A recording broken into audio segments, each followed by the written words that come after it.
So let me get this straight. You didn't know whether we had like a guest at all, Andy. This is like a new thing to you. You just show up. You're the Talent. That's kind of the idea. Well, Julian, you're kind of Howard, and I'm Robin. That's the way I like to think about it. Who is Robin? Okay, welcome everybody. So this is episode 14. Like, how do we feel about the fact that we've had guests on, all these other things? Like, what? We could have made the show anything. We're still kind of figuring out what it is that we want to make it. But I think there have been 8. No, it can't be. But it feels like half of them have had guests or something like that. Yeah. Like, how do you feel that it's gone? Yeah, Kevin. Yeah, talk to me. What is your perspective? I think it's been great. I think that the guests that are willing to open up more have been really helpful. I see our audience being founders or startup employees, and us really getting to like the insides of like building a startup and sharing that with other people. That's kind of been like the key and why like we should even continue doing content. So like as much as we could be open ourselves, but also getting guests that fit that same profile. So they probably had a company before. I've seen that people who are currently running companies, that company, they're not as willing to share a lot of the details. So that's been interesting. Right. So I think having people that can tell those war stories and don't have to worry about other investors or other employees, like thinking everything's okay or something like that. I think that's kind of been like that nugget. So like the whole second time founders piece, I think it's exactly like nails on what we want to deliver to people. And also what I personally would have loved to listen to myself. I met Andy. The people on the panel here know this, but I met Andy in person for the first time this weekend. And first of all, the room from which he does the show and the view from that room is way better than the view that I have from this room. So I'm looking out on a shitty street with snow everywhere and occasionally like massive snow plows going through it. You are looking at the New York skyline from the 48th floor. Isn't that right, Andy? Big difference. That's correct. And I specifically told you not to tell anyone on the podcast. Oh, shit. Okay. And you said no promises. So I hear you on that one. Yeah. Well, and now it's all known. Joe, so what do you think? Now, to me, I agree with you. Yeah. Or Julian, I sorry. agree. Yeah. Go ahead. Yeah, it's been fun having the guests. Like, I've been on a couple with the guests and I've listened to all of them, obviously, with the guests. And it's just a brutal game where I'm building these startups and hearing the stories of other founders. Even having gone through some of them myself, it's still helpful and inspirational and entertaining. So it's been cool seeing these stories kind of surface and, people being willing to talk is the big thing, like you said, Kevin. Being clear that someone has something to share that is not like hedging. Still under wraps. Yeah. Not hedging. That's true. Andy, go ahead. I don't think people understand how brutal the game is that we're in and how interesting it is. I think, Joe, you said something very interesting to the rest of us about your morning workout and how your morning workout translates to your success in startups. And if you would love to share, up to you. I'd love you to tell the audience about that because I thought that was the most interesting thing to just describe how brutal this really is. Yeah. So I grew up in Las Vegas. Which is, the fight capital of the world. My dad's from Cuba and boxing is kind of the national sport. So I grew up boxing and like did Golden Gloves and, been training my whole life. And, startup is not exactly great for your boxing career. So you fall out of shape, but it is something I've like really put effort getting back into. And I have a trainer that comes 3 times a week at 5 a.m. And like, he's an Olympic pro boxer, I was on, basically almost on the US Olympic team. And like, we're sparring and like getting punched in the face is like the perfect warm up for a day of building a company. And like, and it's the being having the confidence of knowing I could take a punch has actually probably been one of the most helpful things in my career. Is just like, well, this sucks. Like some bad, shitty thing happened in the startup, but not as bad as when I got punched in the face and I made it through that. So, it is, other people find that kind of calmness in meditation and lots of other things. But for me, boxing, I have to be more brutal than the startup to make it through. And you talking about, it's funny because that persistence, it's also, I don't know if this resonates with you, but it's like having to go, let's say up to 10 rounds at the same time. You're just like, okay, I'm getting punched in the face currently, but actually this is not the end either. I have to get punched in the face in 10 seconds. I have to get punched in the face in 3 minutes. I have to get punched in the face several minutes from now, just on a consistent basis. So the persistence of being able to do it again and again and again has got to give you some kind of longevity throughout, knowing that that it's actually not even the last punch you're going to take. Yeah. And it's even just that, my training's at 5 a.m. So I have to be up at 4:15. So you're it's dark, it's really cold, we're outside.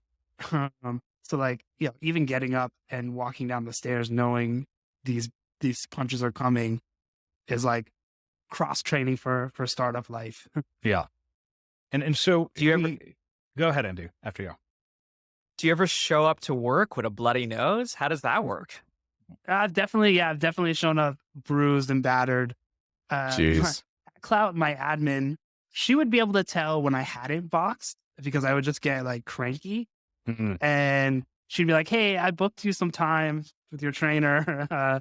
And that, that really helps just kind of release some of the just anxiety and frustration. And just when you get caught in your head, it's one of the biggest things at a startup founder that you could that's going to mess with you, is that you're caught in this world, and no matter what it is that you're thinking about, you've got this one thing that's cycling through your brain that's like, I don't know, somebody quit or some numbers aren't looking in the right direction. It is super important to have something that is going to get you out of that place, whatever that is, right? And so in some cases, I know we want to talk a little bit about what it was like to have situations in the past where we were burning out, or we were really burning the candle at both ends. Joe, I don't know. I'd love to hear maybe at the beginning of this, what it is that, if you have a story of something like that happened to you, and whether the physicality of what you were doing was sort of a good counterpoint, which is what I imagine it would be like. Yeah. I mean, it's kind of nonstop. I remember, my wife used to ask me, when will things calm down? And she no longer asked me that because, she got tired of me, kind of lying, but kind of just, I didn't know either. It doesn't I'd always think well, when we finish this round or when we hire this person, always think that way. And it never does. Yeah. It's just, it gets harder and harder, and the problems, mutate or whatever. And they get more and more people oriented, which is, I think, something I did not expect. I was just like, oh, we're building cool stuff. That's right. But this is a product problem. Right. Yeah. But no, it's the people problems. And those, are emotionally exhausting because you care about these people, but you have to make tough decisions and all those things. And have people disappoint you, or, not because they didn't work, but maybe they work too well and they want to go on to their next thing or whatever. And the kind of constant emotional up and down in that, and family and friends and wife will see that distraction and see that kind of, just kind of distance in the thinking you get kind of stuck in.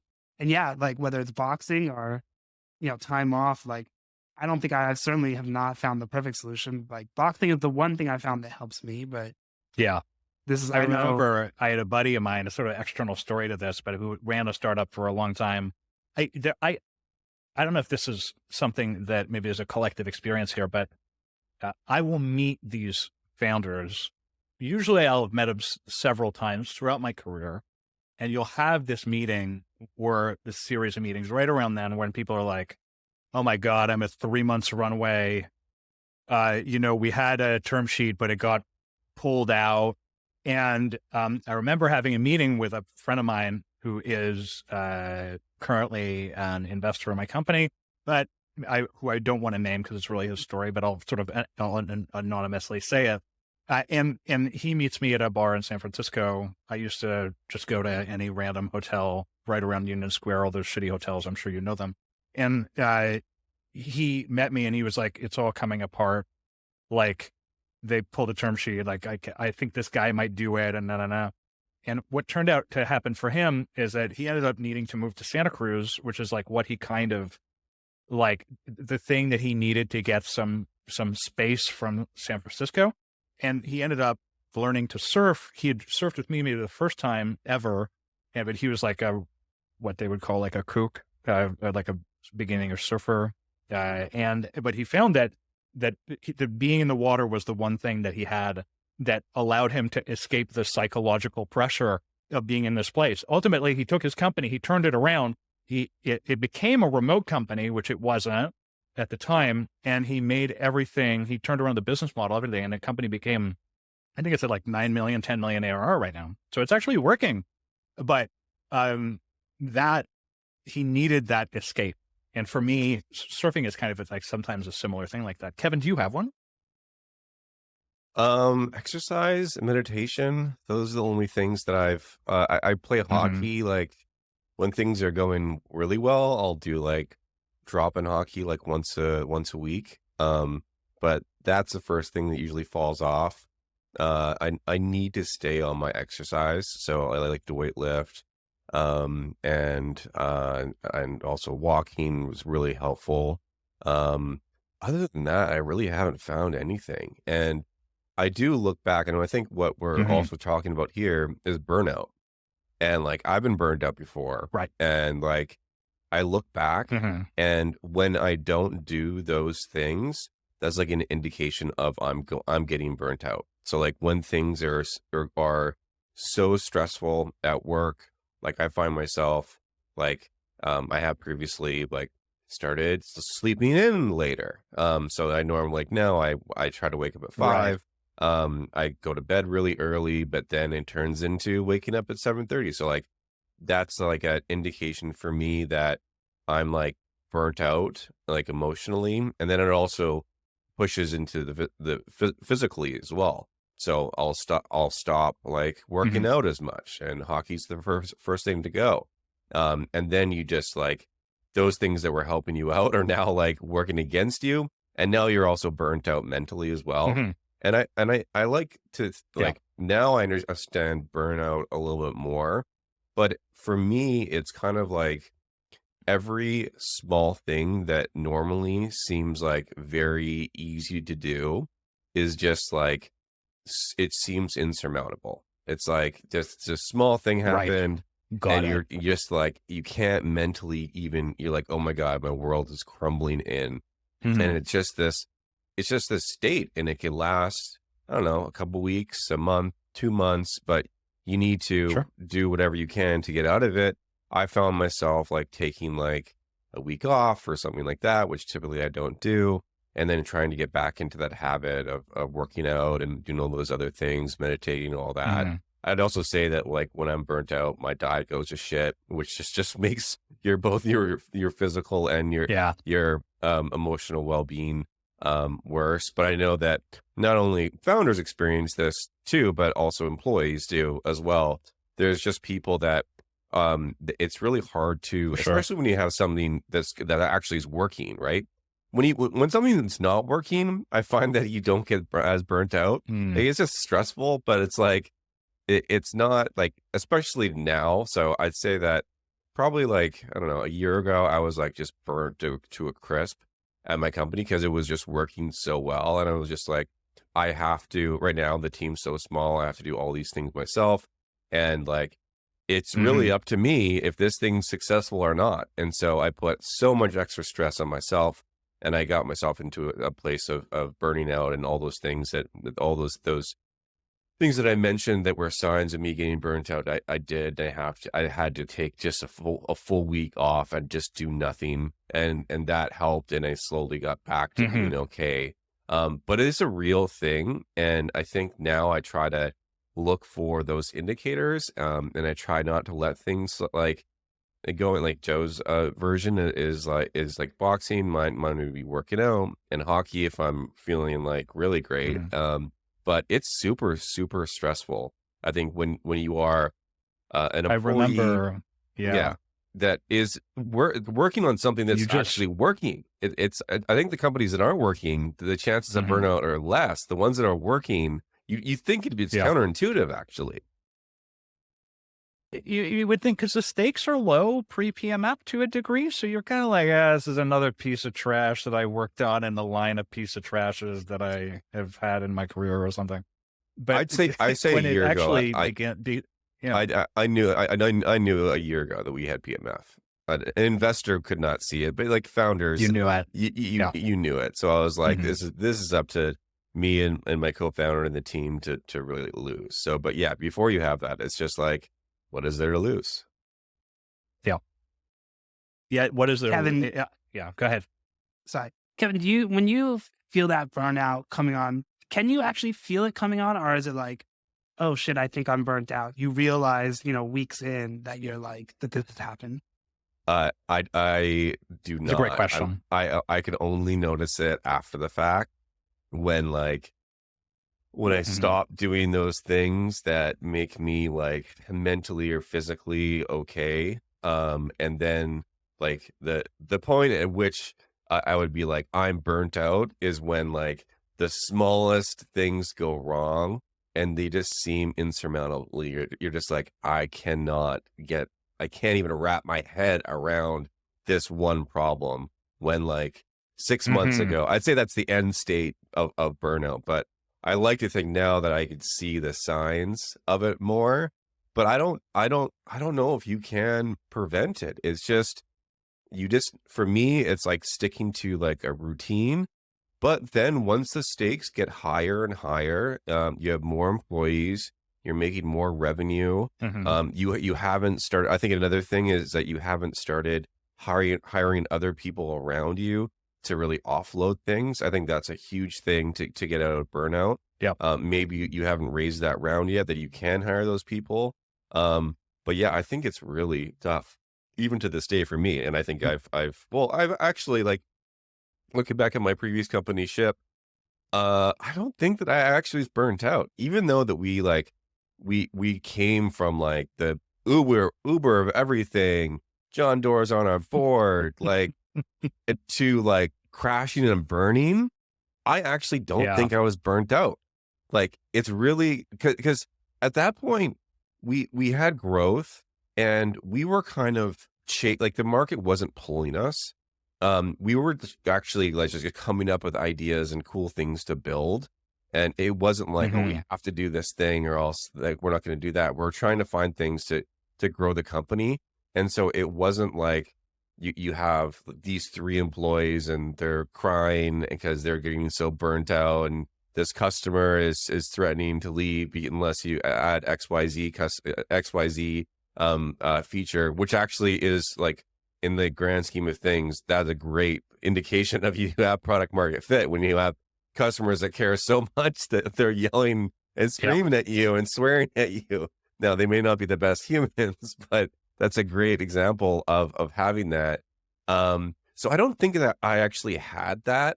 What I did have after Shyp, I had going into Airhouse, I had like a lot of like mental health issues. I've talked a little bit about this before, but like my anxiety went up. I started having panic attacks as soon as we shut down the company and all of that. But it's not the same thing as burnout, I think. It's interesting. I was looking at this. This is what kind of provoked the conversation, is when I was looking at this, I take a lot of screenshots and I take a lot of photos because they're a form of record and memory for me.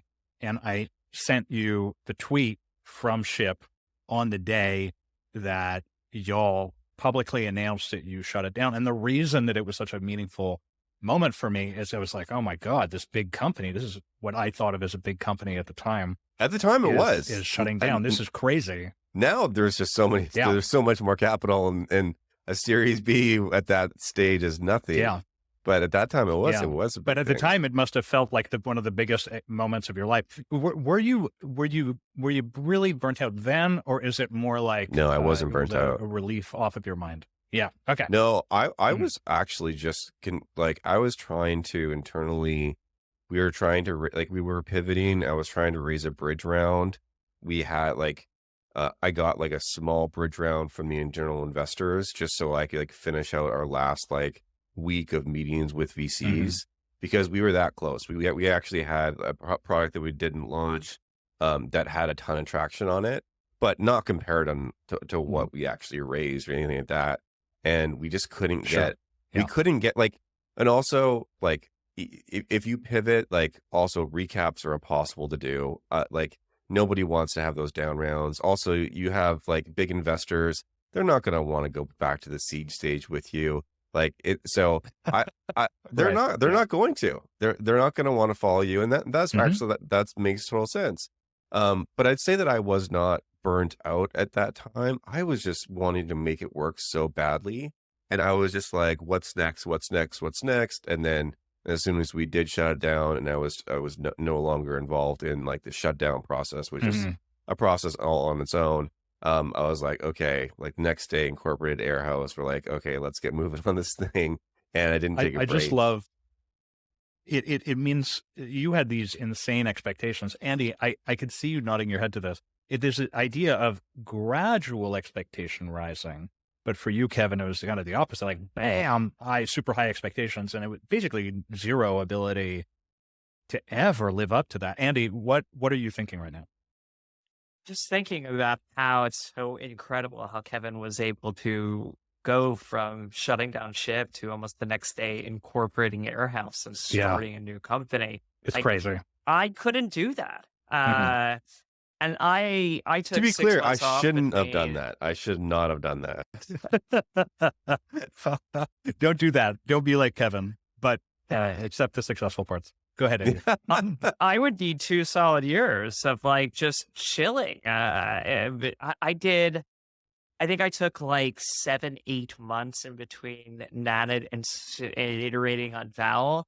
And I even think I should have taken more there. And when people typically ask me about this, like, what am I going to do next? I was like, take a year or 2 and just kind of chill out, get a normal job, do something that's easier, because this is a mentally taxing industry that we're in. I did a study I looked up some things, and I saw that Jack Dorsey, it took 18 months from Twitter to Square. I saw 18 months that's from Steve Jobs from Apple to Next in the 80s. And so in my mind, 18 months was the right number. I don't know why. And I started being like, it's got to be 18 months. Like that's the appropriate amount of time between companies. I think if you wait too long, like you probably get too cushy. There's a bunch of people I know that on this show, like that are either they could be second time founders. Like I met with Zach Sims from Code Academy, who recently sold his company over the weekend. He didn't sell it over the weekend. I met him over the weekend. And the idea that he would do it again is just so out of his mind. For me, I remember what it was like to be super burnt out and super anxious. And my savior at the time was Legend of Zelda Breath of the Wild, which is one of the best video games of all time, as said by basically everybody. And it's just like an open world game where you could just wander around. And so like it would be my escape from reality and from the things that I needed to be able to get away from for a period of time, right? Like I'm one of those people who's just constantly ruminating if there's an issue. And so I'm curious now, what is it going to be that is going to get you out of it? And Joe, I'd be curious to hear from your perspective, when you're in it. And so how does one get out of it on purpose without 8 weeks of Legend of Zelda? Like no one's going to take you out of it. No one's going to remove responsibilities off of your plate. You have to do it for yourself. And so how are you going to, what's the strategy, so to speak? What are the tactics that are going to get you from a burnt out state to a state where you can operate again? Yeah, I don't know that I have great solution there. Sometimes like at the hardest points where I've been just, I don't know that my version of burnt out, I suppose, is I just get physically sick. Like my body just stops and I just like can't function. But it's tough because the work doesn't stop. Right. It's always there. So it's just kind of fighting through and, eventually in startups, we have a lot of tough days and a lot of bad days, but eventually stuff does start swinging into place and you get a few wins and you get a little bit more breathing room and, it doesn't get easier, but it gets a little less dire. So kind of just like staying alive to get to that. Like, I don't know. I haven't found anything good. Kevin, what have you found?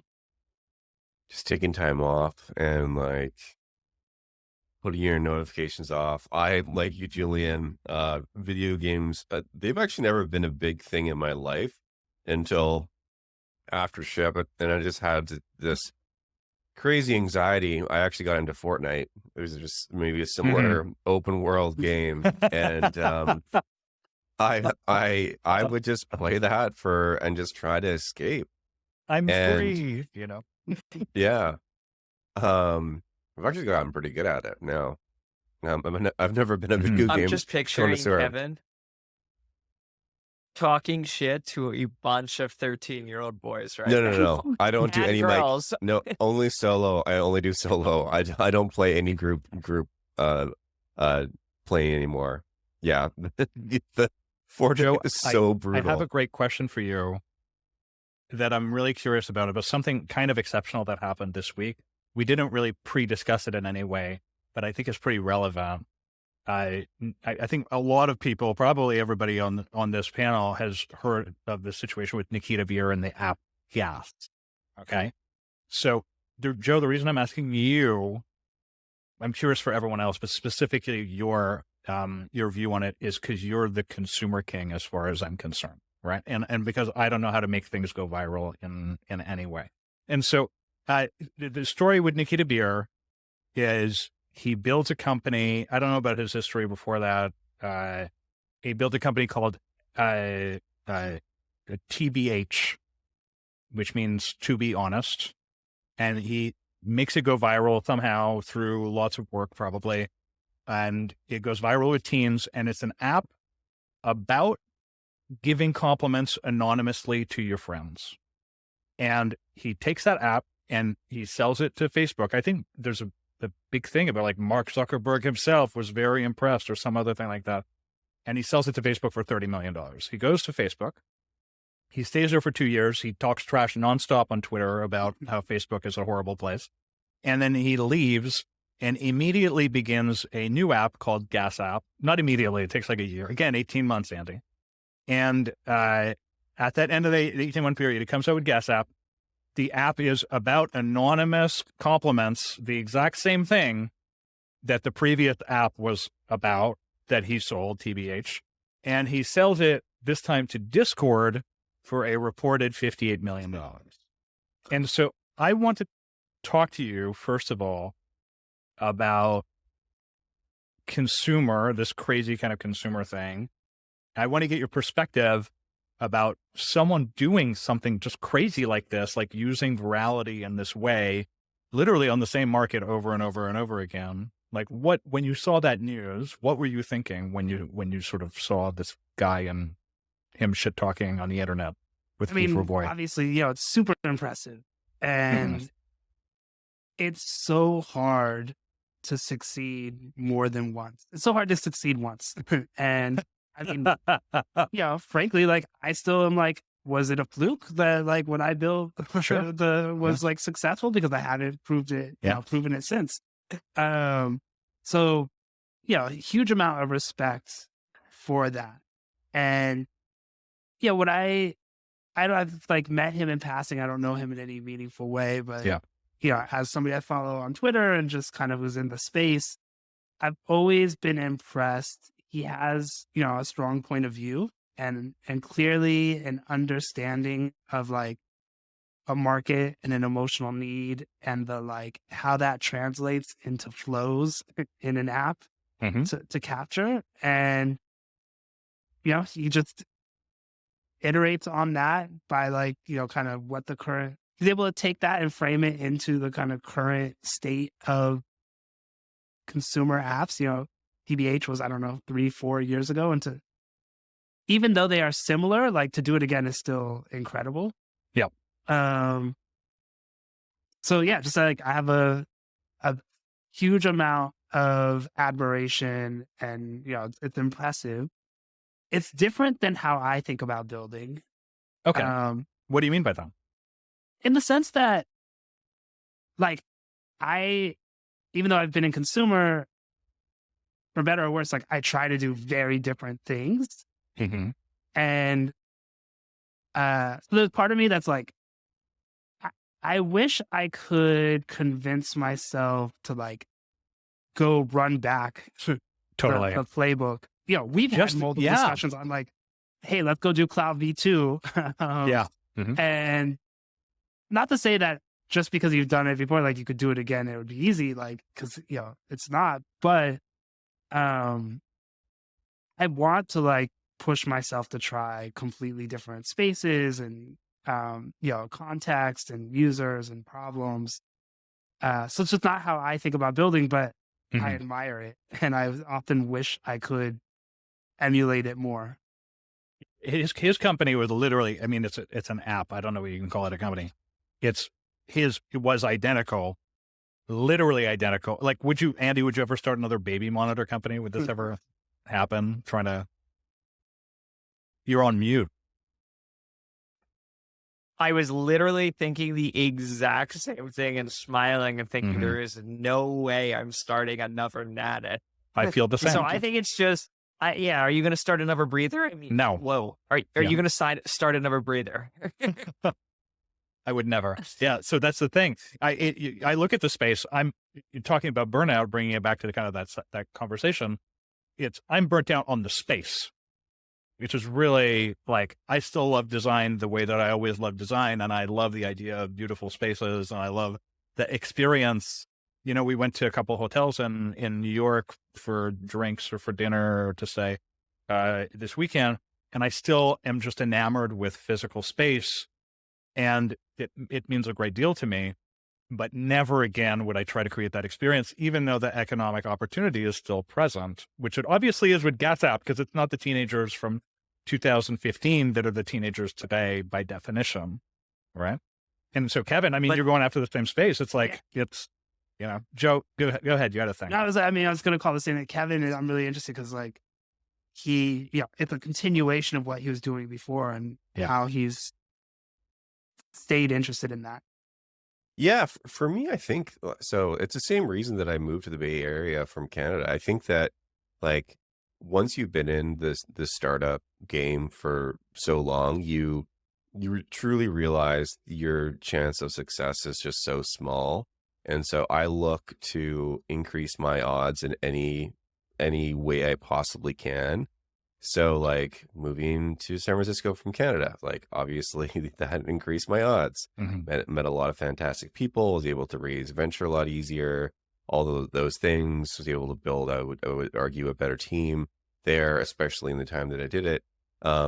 And also staying in the same sector, when we did have something that was working at the tail end of Shyp, it was just like, I've been in this industry now that, and I'd still argue logistics is like untouched by technology. You don't have a lot of people that are really interested in it. It's not like social. It's not like fintech. It's not like a lot of these other industries that just naturally draw people to it.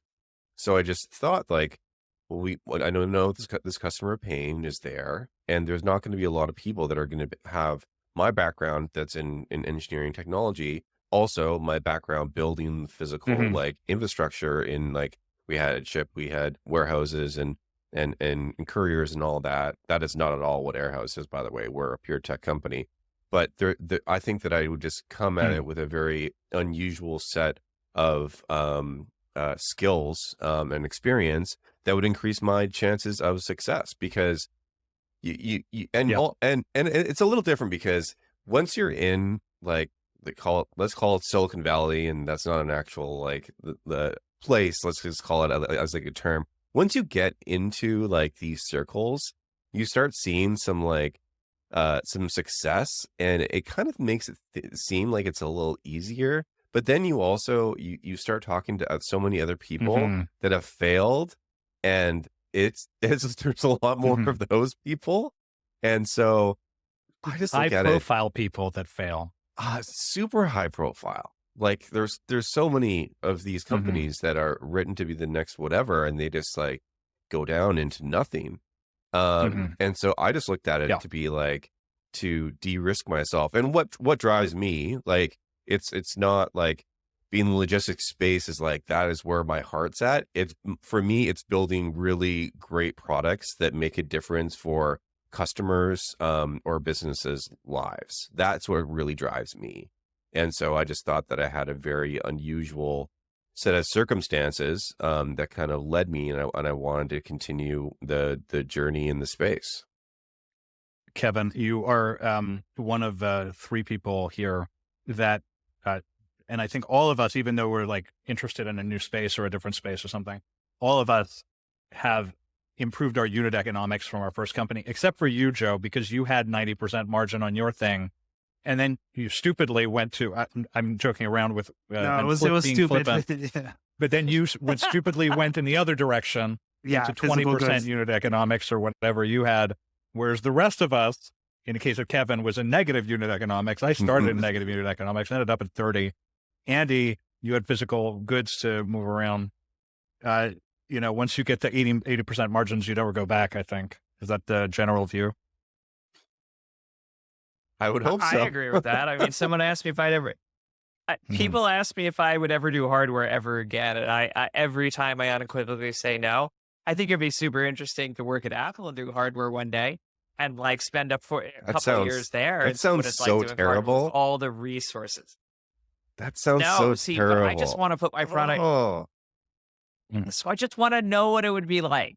I just want to know what it would be like to design a product where you do not have the laws of startups. So you want to customize the chip, we'll build a custom chip. You want to customize the ID, we'll build the moldings. You need this from a specific supplier and it's sold out, we'll get it for you. I think it would be wild. I'm not going to do it. Andy, what is it like to build a piece of hardware from scratch? Seriously, like actually walk us through it in a surface level way, like right now. What do you have to do? Sure. So let's say it like this. I want to build hardware from scratch. You got to go raise a bunch of money, minimum $10 million. Minimum if you're really, really, really scrappy. That's first and foremost. Second, what does it look like? So you're going to do industrial design on the outside of the box. So what does it look like? The inside of the box, how does it function? What is it supposed to do? Then you do a process where you start building boards. So if anyone's ever cracked open any electronics, this is the green stuff in there. Except for Apple, where it's no longer green. And you got to lay out your boards in an EVT phase, then a DVT phase, design validation, and then a PVT phase. And this takes like 16 months all in. And finally, by the end, you know if it'll actually work. And then you can go market it and sell it. And in 2014, you were able to do this with like pre-sales. So if everyone remembers Kickstarter, you could sit there and say, I'll bring this to you in 2 years and I promise. And I'm sure we've all bought stuff on Kickstarter that never showed. And the reality is it's so unbelievably hard. What's it like to build an app, Julia? How many weeks did it take? I'm thinking about Joe. I'm sort of imagining you and I looking at each other, Joe. Yeah. Being like, I feel like I'm a fucking idiot right now. Like, I don't know anything that he's saying or what the fuck he's talking about. It just makes me feel like the stupidest CEO or founder ever that has no really deep understanding of any specific thing. Somehow I've made my weird autistic thing work for me or whatever. But I have no skill. Like, I don't feel like I have that skill set that you have, but I guess it goes to show that you could have any type of combination of skill sets and find a way to make it work if you see that market opportunity or something like that. I'm a big believer you can learn anything on the internet. You can learn anything from books, and you can pretty much learn anything. I mean, look, Elon learned rocket science in 2 years? So if he can learn rocket science, I bet you can learn how to do hardware if you put your mind towards it. I would, for anyone out there listening, do not learn how to do hardware. It's not worth it. No, that is not the right answer. If you have a very unique take on hardware that you think that you can build it better than anybody else, the thing about hardware, it's hard, but it's also, if it is consumer electronics, all of this, it could be very defensible. Maybe you have some hardware that you have some community inside it or something like, I don't know. I'm not going to give you a hardware idea because I don't have it. Our customers are building hardware all the time, and they have some fucking good businesses. It didn't take them $10 million to get started. Now, there probably are not a lot of consumer electronics businesses out there, but physical goods, like to create a D2C brand, like you could get up and running relatively low cost, and like you could scale some of these companies and not give away a lot to investors. So I definitely do not want to discourage anybody. If you have a unique way to build something better than anybody else, to not go and do it. But Andy, you have PTSD from this. No, Kevin. Wait. Hold on a sec. Talking about electronics. Wait. Yeah. So first of all, Joe's been sitting with his virtual hand up for a little while. I'm really curious about that. And Joe, you had something. You had a moment. There was an insight. No, I was curious what Andy had to like unlearn, or what's been the most different now building a SaaS, consumer / B2B company. Honestly, I think a lot of the lessons are very similar, but I think the difference is the reaction time. I mean, you can fix something instantly. Yeah. You can run an experiment. Like we used to be able to experiment with the website. That was really the only thing you can experiment with. Now you can experiment, and we can experiment with the app. We can bring new features to market, but there's all sorts of implications on firmware, and can we actually do it from our consumer electronics hardware? In software, you can basically do anything. I don't know, within a couple of weeks to a couple of months. I mean, barring real-time communication, which is the space I ended up in again. It's for me, it's like Breather was about concept. And there was no period of discovery of product market fit where you're like, yeah, you guys like the idea, but you think the implementation is a piece of trash. That's what software is, right? Yeah. And so then you're like, oh yeah, in theory, that's good. Let's work on it for 2 years till one person fucking sticks and pays. And Breather wasn't like that. And it doesn't sound like Nanit was like that. It was literally like, hey, you guys want a baby monitor that'll detect SIDS? Fuck yeah, let's buy it. Let's go, right? So it's much simpler. You could sell so much with a landing page with D2C, and you could sell so much with a landing page, but you can't really do that in software in the same way, because boom, people churn the fuck out right away. And for any parents out there, we're going to turn what Julian just didn't set into a YouTube ad, so stay tuned. Yeah. I think there's benefits. There's benefits and I think there's benefits and drawbacks to everything. Like I would say, I was in Shyp. We sold directly to consumers. I don't want to say it was harder than building a hardware startup, but like we had warehouses, we had people that we had to hire, we had to move things around the world. And now going into what is Airhouse, it's a two-sided marketplace. That takes like 3 years to build up liquidity. That's super hard, and it's very frustrating. Yeah. So I think that also we sell to B2B, and actually that's probably the easier side of things. Consumers really hard to just figure out what the hell they want. So I think for everything has its own level of difficulty. Like marketplace liquidity, like it's going to take you 3 to 4 years. It just will. I don't know how you compare that to consumer electronics.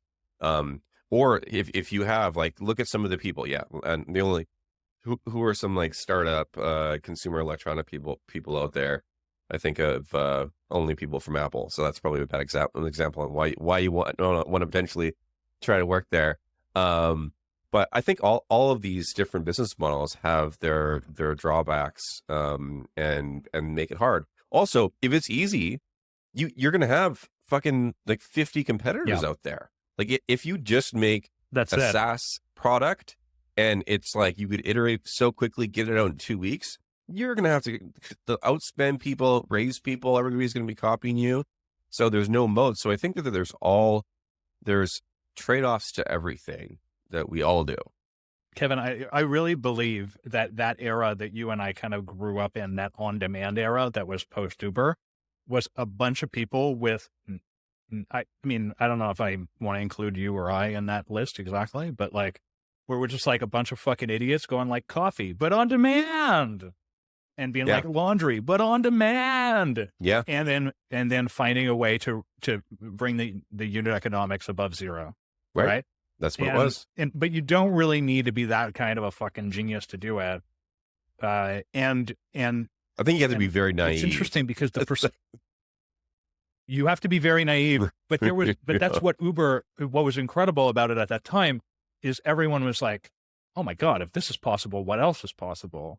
And there were a few places where it was, and it was worth worth all the experiments to try it out. What I'm interested in now though is everyone seems to have gone in the direction of try really hard for a while to hit a thing with zero revenue and zero product market fit, to hit a thing that might have a shot at 80% margins and gigantic scale, right? It's like, let's do the work instead of let's do the work after the raise. No, I see. And try to get the unit economics while the thing is fucking scaling and the costs are scaling. This is a little inside baseball, but still, like, instead of that, it's like work really hard while there's no cost in order to hit a thing that has 80% margin and gigantic scale. So it's actually like, I feel that we've all pivoted in our method totally to a thing that stays smaller for longer. Does that resonate? Yeah. I think in theory, I think there's very few businesses out there in reality that have viral growth plus network effects. And that's really what you're breaking this all down to. I think the beauty of hardware is revenue scales very quickly because the average selling price is pretty high, especially in consumer electronics. And I want to be very clear here, Kevin, when I talk about hardware, I mean things with electronics in it, not consumer products. Mattress. Not mattresses, not candles, not kitchenware, not anything else. It's just things where you have to actually lay custom boards. That's a very difficult task. And so it was great though, when you're selling something for $300 and you could just power on Instagram ads behind it. I mean, that was kind of the DTC gold rush of 2015 to 2020 until everyone in DTC realized that you can't just sell a product at lower margins than everyone else that's inferior. And you actually have to sell a great product. Yeah.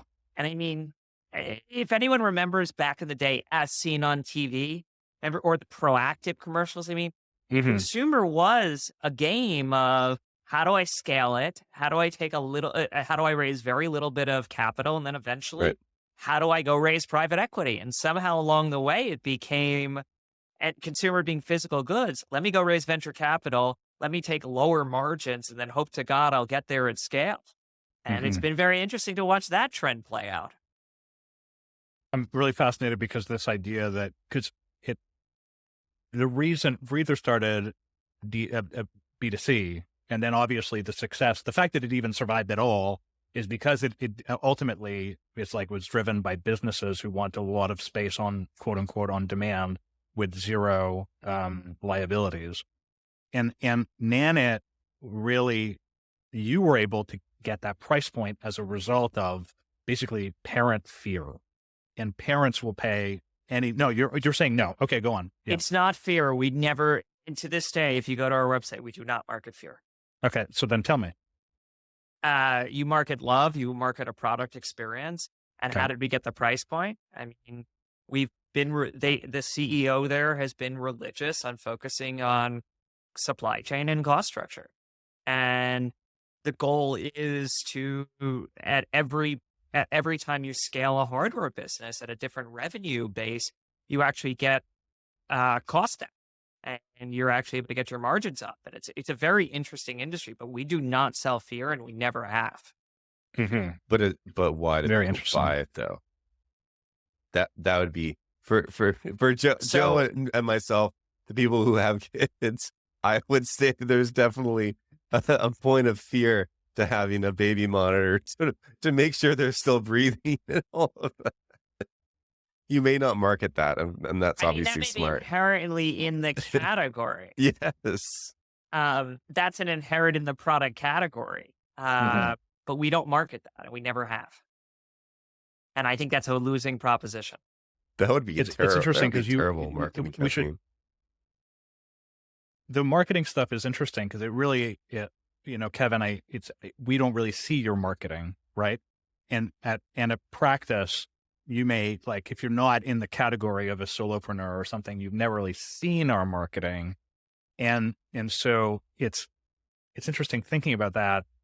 Like Shyp marketed itself, quote unquote, Breather kind of vaguely marketed itself, sort of. Now we're just so targeted on marketing that nobody sees and only our consumer sees.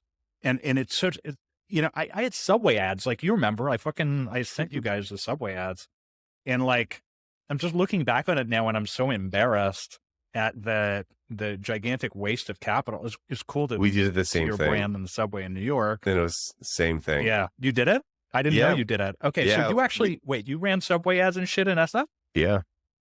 Yep. Tell me about it. In New York. Okay. We were in New York as well. Yeah. We did full on Subway ads, and it was, I think, the biggest waste of capital that we did. It was such a mistake. Right. Coolest thing, biggest waste of capital. Yeah, exactly. Getting all the pictures from your friends. Stoked the ego of both Julian and Kevin in 2016. Yeah, 2018. We did billboards for Joymode. You did? Wait, Klout did billboards? No, I wish. That'd be fun. We did for Joymode billboards around LA. It was just a remnant buy. It was like not that expensive, but it was like, couldn't tie it to anything, didn't do it again. So that is one of the biggest wastes of capital, I think, that we all kind of vaguely agree on, even though we feel really cool about it. And then what would be number two? Actually, I'll start with something that is the inverse, that I'll gladly pay more money for today than I would not pay for last time. Last time, I refused to use recruiters, and I thought they were a gigantic waste. And in this business, I will pay a recruiter for literally anything at any time. And so that's the inverse for me. And so for y'all, what do you feel was a waste, your number two waste after Subway ads? You're raising your hand, Andy. So I think it's very interesting you say that, because I couldn't agree with you more about paying recruiters, that it's almost a superpower. It just broadens the talent pool you can look at. Yes. But at the same time, I don't understand why everyone's always advised every startup founder to not use recruiters. Yeah. And that's the common wisdom in technology, in startup land. But yet I view it as the exact same way you view it. So I'd love to hear Joe and Kevin's take on it. I would love to hear him. I would love to hear it. Go ahead. Shout out to Rivera and Diversa, our recruiting sponsors. I use artisanal personally. I mean, so specifically on the recruiters, especially when you start hiring execs, I feel like there's no way around it. Like, to get access to the top people, you're going to have to pay. And mostly I've been happy with the service I've got, and the advice and kind of counsel of the top recruiters can be, really helpful. So yeah, that's a check. I'm never excited about writing, but I don't hesitate to write. And I think so. The related, thing that's like worth spending money on, I think paying people as close to market rate as possible. So is like, it's expensive, and it like means often that we hire less people, but hiring more senior people and paying them, closer to market rate than like startup rate. Yeah, I agree with that. Is something I believe in. Kevin? Yeah, I'd say the same thing. I think this go around, I actually, I'm just trying to think of like, I'm really glad we kept the team small. Like we were a marketplace, and we just need to let that grow. And it took like 3 years. And so we didn't do a lot of hiring until we did find that fit. We had liquidity in the marketplace. So I'm actually relatively happy on where we spent. And it has been around, we probably did underspend on engineering. And that's just because it's hard to know when exactly we were going to get enough liquidity in the marketplace. And then all of a sudden it hits, and then you have your team, and it's like, do you take time off to hire more people? But it's like, no, we don't, like, a marketplace takes a long time to get going. So you don't have quite enough revenue just to justify raising more money to hire other people. And so then you hire some CX people, and some ops people to kind of mask some of the problems that you have. I don't think that we could have actually done it any differently again.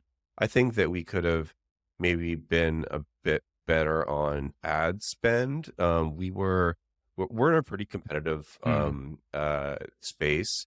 There's like, we're in it's called the 3PL space. So there's like 25,000 of these 3PLs in the US alone, and they all compete on the same, like, Google AdWords. I think early days we got some of our earliest customers from that stuff, but I think we probably, like, that wasn't a differentiated piece of, like, customer acquisition. I think what we did start doing is start telling, like, what is our differentiation. I did a bunch of content. We do a lot of writing, all of that, but that's taken a long time to get going. And so maybe push that up a little bit more. But I think, yeah, now what I want to spend more time on is product engineering. Like, I still have foregone hiring, like, a product leader. So it's myself and our director of engineering that are doing everything. So we're a little light there, but it's really tough. I wouldn't say that we made any big mistakes this time, but before Shyp, it was the fancy office, the everyday lunches. It was the super senior execs from XYZ company that didn't do shit at all to make anything better. And if anything, they slowed the company down. Because or that approved the Subway ads. No, that was actually, they designed them. They didn't approve them. No, that was earlier on. That was earlier on with some of our early team members. So they were just trying to do things. We were just trying to grow. But, like, you should not be hiring super senior leaders until you have true product market fit. You're busting at the fucking seams. You know exactly what you're going to do and execute on. We hired those type of people way too early, and they are very risk averse. So if you're trying to grow something that you don't have product market fit on, I think that was a big mistake, and also a very costly mistake. They get paid extremely, extremely well. So I haven't made any of those same mistakes this time. But it's always a balancing act. But I agree with you guys on the recruiter side. I think you definitely should hire recruiters. It just makes everything more efficient. I was wondering if you were going to be the opposite. Yeah. Nope. And so, Andy, last thing for you, got time for you to run some Subway ads, is I guess what I'm trying to say here. Everyone else has done it. It's your turn. I've never done catered lunches. I've never done fancy offices. I've kind of run the Amazon model at both companies. We've always paid close to market, as Joe said. I didn't use recruiters, though, as much in the first company. We hired people off Indeed. And the two best hires I think I've ever made in my entire life came off Indeed, with one having a very atypical resume. And I love this individual. But now I use recruiters. I believe they are great. I have used them for building out my senior leaders. And I just would love to know what the neg on is them, because everyone always tells you don't use recruiters. Yeah. So if someone could tell me the reason. Yeah. I'll tell you what I think it is. We're coming up on time really quick.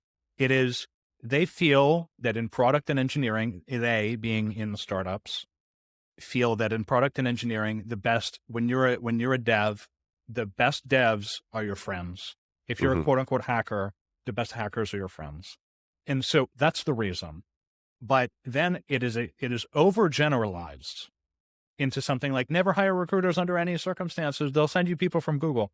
In reality, Silicon Valley recruiters, and to be clear, we're not talking about all recruiters here. We're talking about Silicon Valley recruiters dedicated to the craft of early stage startups. They cost an unbelievable amount of money. Andy, you helped me find talk to firms, and then Andreessen helped me too. It's general recruiters and I are told still you bad. who weren't very good also. Yeah. So that's it. Any last thoughts from the panel? Next couple episodes, Amjad Masad, Sahil Lavingia, a few other people. Any final thoughts from the panel before we go? No, I think this has been a blast for me. I love doing this. It's one of my favorite times of the week. I'm glad that we've made episode 14, and we actually do have a solid following of hundreds of people that listen to us. We've gotten some great comments. So thanks for listening, and we'll keep it up. End it there. Thank you guys. Talk to you later. Bye-bye. See you, everybody. Bye. Hey, yeah, we keep it real and we bring you the facts. It's the Second Time Founders podcast.